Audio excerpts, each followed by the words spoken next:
तो hello friend, हमारी आज की इस वीडियो में आपका स्वागत है। तो आज हम हमारे स्वराज ट्रैक्टर का फ्रंट टायर जॉन डीयर के फ्रंट टायर पे ऊपर चढ़ाने वाले हैं। तो चलो हमारी ट्रैक्टर की वीडियो को स्टार्ट करते हैं। हमारे ये ट्रेनिंग लगाया हुआ तो हम इन्हें पोजीशन पे, तो चलो हम बिना देरी हमारी वीडियो को स्टार्ट करते हैं। तो चलो फ्रेंड, आज हम अब ट्रैक्टर को चालू करने वाले हैं।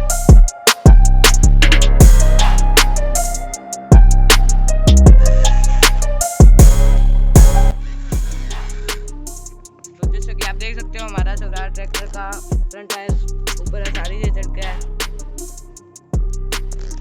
हमारी आगे की वीडियो इससे और देखने के लिए ऐसी यूनिक वीडियो को हमारे चैनल को सब्सक्राइब करो और कमेंट में बताना ये स्टंट